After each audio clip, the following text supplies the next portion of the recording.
साल 2021 अगस्त के महीने में अभिषेक मलिक अपने घर पर तकरीबन 2 बजे एंट्री लेता है। जैसे ही वह घर के अंदर घुसता है तो उसकी आंखें फटी की फटी रह जाती हैं, क्योंकि उसके पूरे परिवार की लाशें घर की जमीन पर पड़ी थी।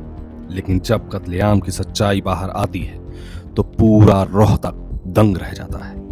यह घटना रोहतक के विजयनगर की है।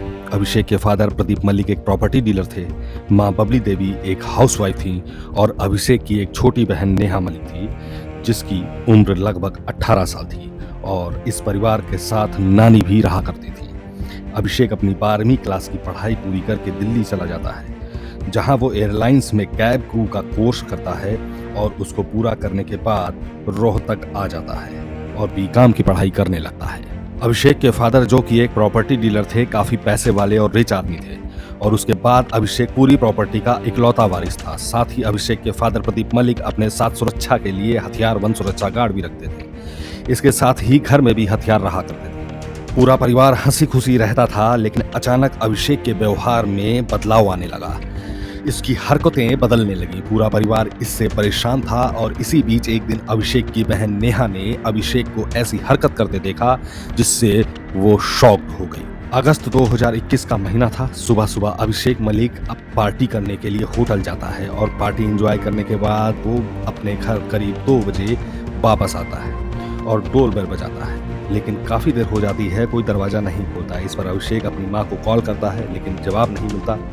इसके बाद वो अपने फादर, बहन, नानी सभी को कॉल करता है, लेकिन कोई भी जवाब नहीं देता। इस पर अभिषेक घबरा जाता है और डर के मारे अपने मामा को कॉल करता है और बताता है कि घर का कोई दरवाजा नहीं खोल रहा और ना ही कोई कॉल का जवाब दे रहा है, आप जल्दी से आ जाओ। क्योंकि मामा आसपास ही रहते थे, तुरंत वहां पहुंच गए और कुछ स्थानीय लोग भी पहुंच गए। जैसे तैसे दरवाजा खोला गया और सभी लोग घर में घुसते हैं और घुसते ही हड़कंप मच जाता है, क्योंकि पूरा परिवार की हत्या हो चुकी है। उसके पिता को किसी ने माथे पर गोली मारी थी। अभिषेक आगे बढ़ता है तो उसकी बहन भी उसी हालत में पड़ी थी। माँ के कमरे में झांकता है तो माँ और नानी की लाश भी जमीन पर बिखरी हुई थी।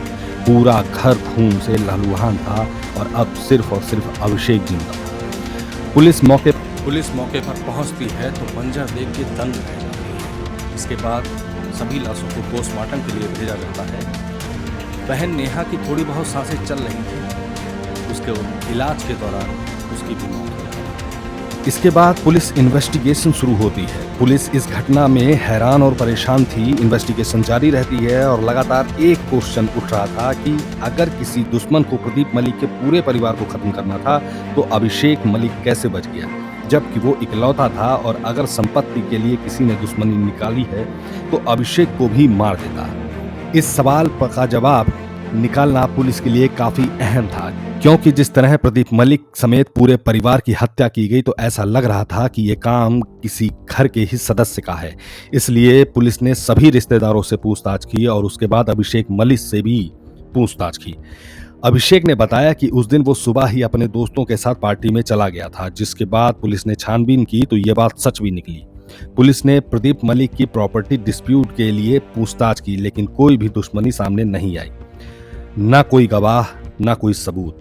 अब पुलिस ने फिर से अभिषेक मलिक से पूछताछ की, लेकिन कुछ भी खास निकल कर नहीं आया। लेकिन पुलिस ने अभिषेक की बॉडी लैंग्वेज को नोटिस किया। उसकी हरकतें कुछ लड़कियों की तरह हैं और उसके बोलने, चालने और हाव भाव का तरीका लड़कियों जैसा था। फिलहाल पुलिस अभिषेक मलिक को तो जाने देती है, लेकिन जांच की दिशा को थोड़ा सा बदल दिया जाता है और अभिषेक मलिक के बारे में जानकारी जुटाना शुरू कर दी जाती है। उसके दोस्तों, रिश्तेदारों और आस पड़ोस से पूछताछ की जाती है तो पता चलता है कि अभिषेक गे है, यानी समलैंगिक है और लड़कों में रुचि रखता है। ये सभी जानकारी जुटाने के बाद पुलिस ने अभिषेक के कॉल रिकॉर्ड्स निकाले, जिसमें पता चला कि अभिषेक का कोई बॉयफ्रेंड भी है, जिसका नाम कार्तिक है। अब पुलिस ने एक तरफ कार्तिक को ढूंढना शुरू किया, वहीं अभिषेक मलिक को बुलाकर सख्ती से पूछताछ की।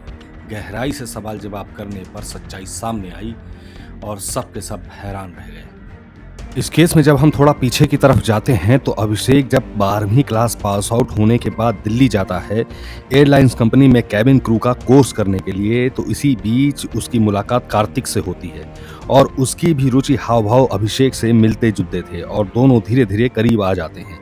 इसके बाद कोर्स पूरा हो गया तो अभिषेक वापस अपने घर आना पड़ा, लेकिन अभिषेक एक अमीर परिवार से था और अच्छी पॉकेट मनी उसे मिलती थी, तो अक्सर अभिषेक कार्तिक से मिलने जाया करता था। कार्तिक ने अभिषेक को अपने घर में बेस्ट फ्रेंड बताया था और अक्सर अभिषेक उसके घर जाया करता था। वहीं अभिषेक ने भी अपने घर पर कार्तिक को बेस्ट फ्रेंड बताकर एंट्री दिलवाई और काफी लंबे समय तक ये रिश्ता चलता रहा। वहीं घर वालों ने अभिषेक के व्यवहार में धीरे धीरे काफी अंतर देखना शुरू कर दिया, तो छोटी बहन ने उस पर नजर रखना शुरू कर दी और सच्चाई का खुलासा तब हुआ जब नेहा ने दोनों को गर्लफ्रेंड बॉयफ्रेंड की तरह बात करते देखा। उसने तुरंत अपने माता पिता को ये बात बताई। तब उन्हें पता चला कि अभिषेक और कार्तिक समलैंगिक हैं। इसके बाद परिवार वालों ने अभिषेक को काफी समझाने की कोशिश की, यहाँ तक कि कई बार अभिषेक की पिटाई तक कर डाली, लेकिन उसके ऊपर कोई असर नहीं हुआ, बल्कि अभिषेक के मन में अपने परिवार के प्रति ही गुस्सा और नफरत भर गई। यहाँ तक कि अभिषेक का घर से बाहर निकलना भी बंद कर दिया गया। लेकिन अभिषेक के अंदर कार्तिक के लिए एक ऐसा जुनून सा भर गया था, उसने अपना जेंडर चेंज करने की ठान ली और अपने परिवार को सीधे जाकर ये बता दिया।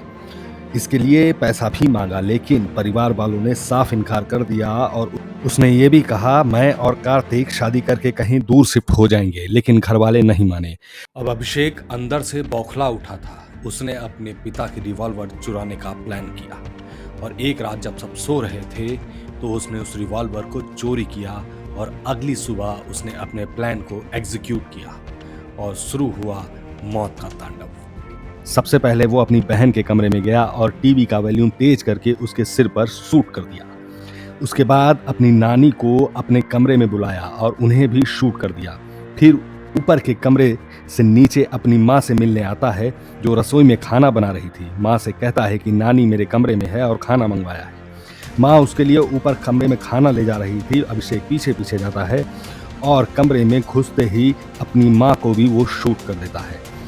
अब अभिषेक के फादर प्रदीप मलिक ही बचे थे, जो अपने बिजनेस को लेके किसी से बात कर रहे थे। अभिषेक दबे पांव मौका ढूंढता है और मौका पाते ही अपने फादर को भी सिर में शूट कर देता है। जब परिवार के सभी सदस्यों की हत्या हो जाती है तो उसके बाद अभिषेक मलिक मेन डोर लॉक करके कार्तिक के पास चला जाता है।